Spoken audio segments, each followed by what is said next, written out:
শুভ সকাল আমার প্রিয় পরিবার, তোমরা সকলে কেমন আছো? আশা করছি ভালো আছো। আজকে একদম লক্ষ্মী পুজো থেকে ব্লগটি স্টার্ট করলাম। তো এই দেখো, সকাল সকাল আমার বরমশাই গেছিল ঠাকুর আনতে। তো ঠাকুর নিয়ে এসছে, কত হাসি দেখো মুখে, ওর সাথে আমার দুজন মিলে আমরা যেন মা লক্ষ্মীকে এই নিয়ে 2 বছর ঘরে তুলছি। আমার শ্বশুরবাড়িতে পুজো হতো ফটোতে, তবে কখনো নাকি মা লক্ষ্মী প্রতিমা এনে পুজো হয়নি। তো আমরা দুজন নিজেরাই নিজেদের মধ্যে সাহস জুগিয়ে মা লক্ষ্মীকে আগের বছর নিয়ে এসেছিলাম, তার সাথে এবছর। আগের বছর একদমই দুজনের অজানা ছিল মা লক্ষ্মী কতটা আনতে হবে আমাদের ঘরে, কতটা কি করতে হবে। এবার আমি বরমশাইকে বারবারই বলেছিলাম যে একটা ছোট্ট দেখে নিয়ে আসবা, যাতে করে আমি সিংহাসনে রাখতে পারি। ও সেই মতোই নিয়ে এসছে। এতে করে আমার যে এত আনন্দ হচ্ছে, এত খুশি হচ্ছে, কি বলবো তোমাদেরকে, আমি বলে ভাষায় প্রকাশ করতে পারবো না। বাড়িতে মা লক্ষ্মী নিয়ে পর থেকেই আমি মায়ের মুখটা বারবার দেখে যাচ্ছি। আমার এত ভালো লাগছে, মনে হচ্ছে সারা দিন যদি তাকিয়ে বসে থাকতে পারি, মনের মধ্যে একটা আলাদাই শান্তি কাজ করবে। যবে থেকে বিয়ে হয়েছিল তবে থেকে ভেবেছিলাম যে আমাদের ফটোতে পুজো হয়, আমি এবার ঠাকুর আনবো। সেটা আগের বছরই আমি সাকসেসফুল করতে পেরেছিলাম আমার স্বপ্ন। আমি পেরেছিলাম ঠাকুর আনতে, এবং এই নিয়ে 2 বছর আমি ঠাকুর নিয়ে এসে নিজে হাতে করে পুজো করছি। আমি মাটির ঘর, ভাঙাচোরা ঘরেই পুজো শুরু করেছি। এটা আমার কাছে একটা গর্বের বিষয়, জানি আমি একদিন সব হবে বেঁচে যদি রাখে ভগবান। সেই দিন আমি লোকের কাছে গর্ব করে বলতে পারবো, আমি আমার মাটির ঘর, ভাঙা ঘরেই কিন্তু আমার মা লক্ষ্মী ঘরে এনে আমি আমার যতটুকু সাধ্য, আমার যতটুকু ক্ষমতা, সবটা দিয়ে আমি পুজো করেছিলাম। তো এতে করে এত শান্তি লাগছে, কি বলবো, বলে বোঝানোর মতো নয়। দেখো, সংসারের কাজ, তার সাথে ছেলে, সমস্ত কিছুই আমাকে করতে হচ্ছে একা হাতে। তবুও যেন মনের মধ্যে একটা আলাদাই শান্তি কাজ করছে। মনে হচ্ছে হোক না আমার সমস্ত কাজ, তবুও কিন্তু আমি একাই পারবো আমি আমার মায়ের পুজো করতে। তো এই দেখো, ছোট থেকে মায়ের কাছে দেখে অভ্যস্ত, মা, দিদি এবং আমার ঠাকুমা 3 জন মিলে বাড়িতে পুজো করতো। তো তখন আমাকে কিছুই করতে দিতেন না ওনারা, আমি দেখতাম সারাক্ষণ। তো সেই দেখাটা আজকে আমি নিজে করছি, আমার পাশে কেউ নাই।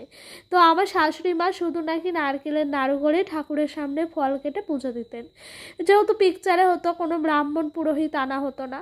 তো এই দেখো, এই যখন প্রতিমা এনেছি একটু করতেই হবে, তাই স্নান করে কাজে লেগে গেছি। সকাল সকাল স্নান করে নিয়েছিলাম যাতে কাজকর্মগুলো তাড়াতাড়ি সারতে পারি। ওদিক দিয়ে প্রথমে তিলটা ভেজে নিলাম। তো তিলটা ভেজে রেখে দিলাম জায়গা মতো করে, তারপরে সোজা একেবারে দ্বিতীয় কাজে হাত দিয়ে দিয়েছি। ডোডোর পাপা বাড়ি আসতে না আসতে ও এই দেখো এদিকে অনেকগুলো নারকেল ভেঙে দিয়েছে, ওই 5টা মতো নারকেল। তার মধ্যে 2টো নারকেল ভালো ছিল না, তাই ওইগুলো আলাদা করে রাখা আছে। আর এই নারকেলগুলো আমি কলা পাতার মধ্যে একেবারে কুড়িয়ে নিচ্ছি। আর যেন এই কলা পাতায় কুড়ালে না এত সুন্দর হয় রাখতে, কোনো অসুবিধাই হয় না। চারিদিক ছিটায় ছিটাক, কিন্তু নিচে পড়ার কোনো ভয় থাকে না। তাই আজকে সকাল সকালে আমি শ্বশুরমশাইকে বলেছিলাম যে কলা পাতা কেটে নিয়ে আসবেন, বড় দেখে নারকেল কোড়াবো। এদিক দিয়ে আমার 4টে নারকেল কোড়ানো হয়ে গেল। নিমিষের মধ্যে কাজগুলো শেষ হয়ে যাচ্ছে, এত ভালো লাগছে কি বলবো। তো এই দেখো নারকেলগুলো কোড়ানো হয়ে গেল, এবার আমি গামলায় তুলে নেব। এবার কলা পাতাটা নিয়ে গিয়ে জলে ধুয়ে রেখে দেবো। কেন বলো তো, প্রসাদগুলো রান্না হওয়ার পর না ভগবানের সামনে নিবেদন করব, যদি ব্রাহ্মণ আসতে দেরি হয় তখন ঢাকা দেওয়া যাবে। এত বড় বড় ঢাকা কোথায় পাবো বলো, তাই এই কলা পাতাগুলোই কেটে রেখে দিচ্ছি। আর জানো তো, আমার যতটুকু আছে, মানে আমার শাশুড়ি মা, ততটুকু দিয়েই আমি পুজোটা সারছি। হ্যাঁ, খুব ইচ্ছা আছে যেন কখনো যদি নিজে ইনকাম করতে পারি, তাহলে ঠাকুরের জন্য একটা আলাদা করে গ্যাস কিনবো। এই গ্যাসে আমার মন চাইছে না, খুঁতখুত করছে, তবে আমার আজ দিন নাই গো। ভগবান যেদিন আমায় দিন দেবে, সেই দিন ভগবানের জন্য আমি আলাদা করে সব করব। ওদিক দিয়ে চিড়েটা ভেজে রেখে দিলাম, এদিক দিয়ে সুজি নিয়ে এসছে, সুজিটাও ভেজে নিই। সমস্ত কিছু যদি তাড়াতাড়ি করে ভাজা থাকে তাহলে আর কাজ করতে দেরি হবে না, কাজগুলো বেশ তাড়াতাড়ি করে হয়ে যাবে। তো চিড়েটা ভেজে রাখলাম, যেহেতু নাড়ু করব। আর জানো, আজকে সকালবেলা আমার শাশুড়ি মা এই জায়গাগুলো লেপে দিয়েছেন। আর জানোই তো আমাদের মাটির ঘর জল স্যাঁতস্যাঁত করছে বর্ষার কারণে, তাই পুরো পা দিতে পারছিলাম না। তাই আবার আমার শ্বশুরমশাই বুদ্ধি করে উনি এই চটগুলো পেতে দিয়েছেন। এতে করে কিন্তু কোনো অসুবিধাই হচ্ছে না, বেশ সুন্দর করে কাজগুলো করা হচ্ছে। তো ওই দিক দিয়ে আমার তো চিড়েটা ভাজা হয়ে গেল, আর ডোডোর পাপার সাথে কথা বলছিলাম যে এরপরে কি করবা না করবা। জানো তো বসে বসে কাজ করতে করতে শীত দ্বারাই যন্ত্রণা হচ্ছিল, তাই দাঁড়িয়ে দাঁড়িয়ে কাজগুলো এক এক সময় করছিলাম।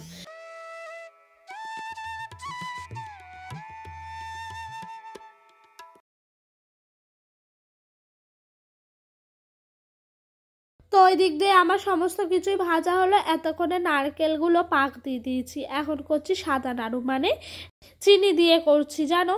তো প্রথমে হাতে করে নিয়ে ভালো করে মুট মুট করে নিচ্ছিলাম, তারপরে কিন্তু তোমার পাকটা আনছিলাম, না হলে জানো তো পাকটা আসছিলই না।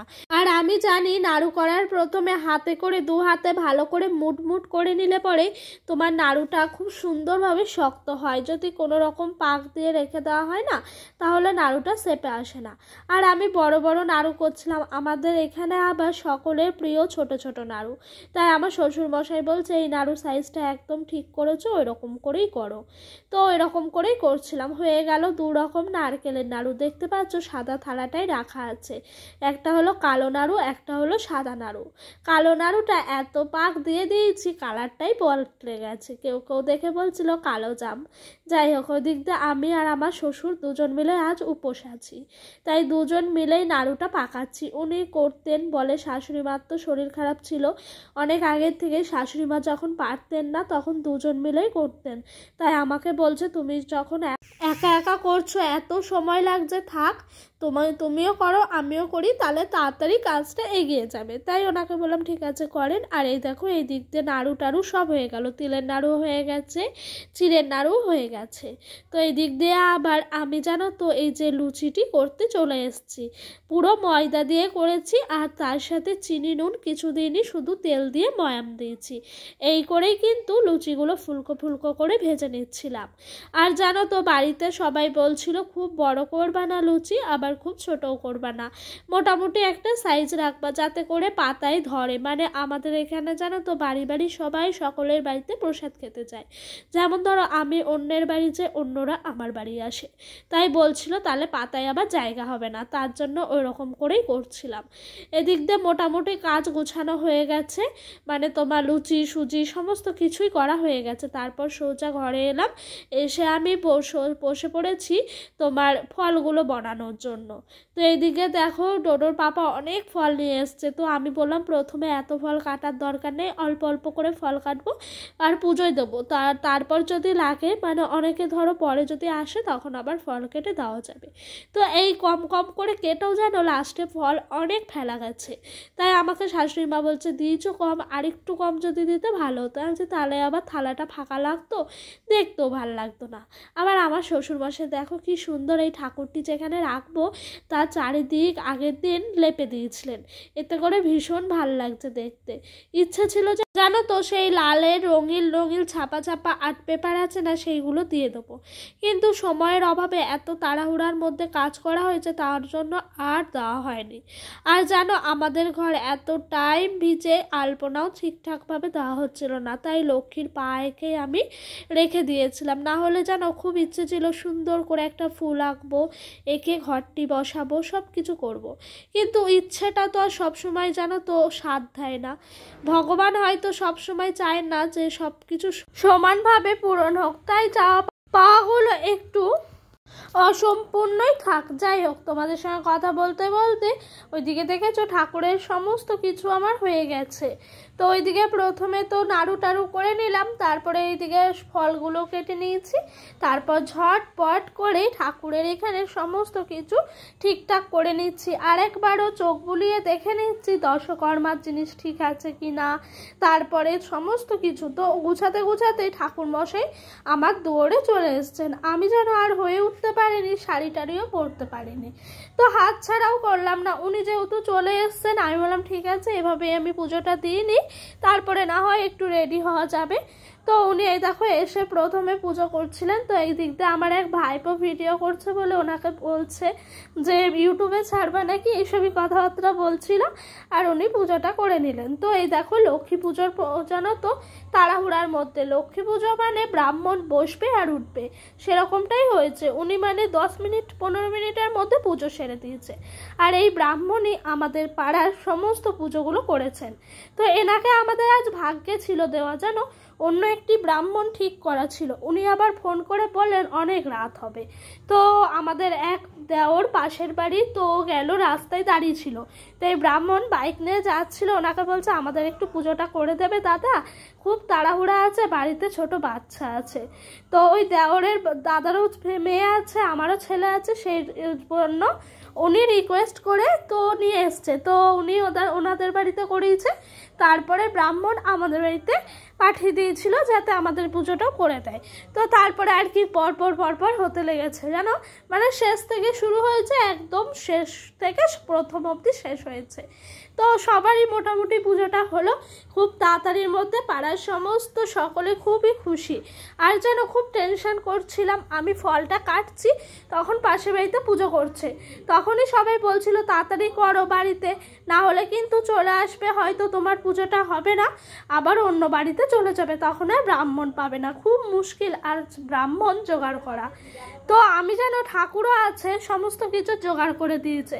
তারপরে এদিকে ঠাকুর মশাই আরতি দিয়ে দিলেন, আমি আর শ্বশুর মশাই অঞ্জলি দিলাম, যেহেতু শাশুড়ি মার শরীর খারাপ, উনি উপবাস থাকেন না। আর যেন এই দাদার সাথে আরেকটি ছেলে এসেছিল, তো ও ছিল বাইরে বসে হেল্পারের জন্য মনে হয়। তো এই দেখো এই দিক দিয়ে ঠাকুর মশাই প্রদীপটাও খুব সুন্দরভাবে জ্বালিয়ে দিচ্ছে। আর যেন এবছরের পুজোটাও একটু বেশ মনের মতো হলো। যাই হোক, পুজো টুজো শেষ, এবার কি করব, এবার কি করলাম জানো, একটু আলতা পরে নিলাম। লক্ষ্মী পুজোর দিন নিজে একটা তোমার গৃহস্থ বাড়ির বউ হয়ে পায়ে আলতা না থাকলে তো মানায় না, তাই একটু আলতা পরে নিলাম যাতে করে কেউ কিছু বলতেও না পারে, আবার নিজেরটা নিজের কাছেও সম্মানটা থেকে যায়। আর যেন আলতা পরলে অনেক কিছু থেকে মুকুব পাওয়া যায়। আগেকার দিনে মা ঠাকুমাদের মুখে শোনা আলতা পরলে নাকি হাজা কমতো, চুলকানি কমতো, অনেক কিছু কমতো। তবে কি বলতো, সময়ের সাথে সাথে যুগ পাল্টাচ্ছে, এখন কেমিক্যালের জিনিসটাও বেশি হয়েছে, সেই সমস্ত কেমিক্যাল মুক্ত ছাড়া জিনিস তো নেই এখন। তাই যাই হোক, আর ওইসব কথা বলছি না, আলতা পরলাম। এদিকে শাশুড়ি মা এই শাড়িটা দিল যেন পরার জন্য, এই দেখো কারেন্টটাও টপ করে চলে গেল, কি করব। যাই হোক, কারেন্ট আসার পরই রেডি হয়ে গেছি। তো শাশুড়ি মার কাছে এই নতুন শাড়িটি ছিল, আমাকে প্রত্যেক বছরই শাশুড়ি মা একটি করে নতুন শাড়ি দেয় পরার জন্য। শুধু তোমার লক্ষ্মী পুজো না, আমাদের বাড়িতে তোমার বিশ্বকর্মা পুজো হয়, তখনও বলে যে একটা নতুন শাড়ি পরতে। আর আমি আর কি করব, ঝটপট করে এই নতুন শাড়িটি পরলাম, কিচ্ছু সাজেনি, মোটামুটি করে শাড়িটি শুধু পরেছি, একটু চুলটা আঁচড়িয়ে নিয়েছি। তারপর বাড়িতে যারা এসেছিল সবাইকে প্রসাদ দিলাম, তারপরে আর কি নিজেরাও একটু সবার বাড়িতে গিয়ে প্রসাদ খেয়ে এসেছি। উপোস করেছিলাম যেন সারাটা দিন, তো না খাওয়া ছিল, তার জন্য যেন আর ভাল লাগছিল না। যাই হোক, ডোডোর জন্য ওর পাপা অনেক রকমের পটকা এনেছে, তোমার তারাকাঠি, মশলাপাতি, তারপরে তোমার তুপড়ি, তারপরে সাপ বোম, তারপর নাকি কি ছুঁড়ে ছুঁড়ে মারে ওই সব বোম, আমি অত নাম জানি না, অনেক ধরনের বোম নিয়ে এসেছিল কিনে। বড্ড খুশি হয়েছে ছেলেটা আমার। তার সাথে আশেপাশে সকলেই এই সমস্ত বাজি ফাটাতে ভীষণ উৎসাহে ছিল। যাই হোক, বাজি পোড়ানো মোটামুটি এখন কমপ্লিট হয়ে গেছে, আর তুবড়িটা কত সুন্দর উঠলো দেখো। তো বন্ধুরা, চলো আজকের মতো ভিডিওটা এখানে শেষ করলাম। কেমন লাগছে অবশ্যই আমাকে কমেন্ট বক্সে কমেন্ট করে জানিও। সকলে ভালো থেকো, সুস্থ থেকো, বাই, দেখা হবে নেক্সট ব্লগে।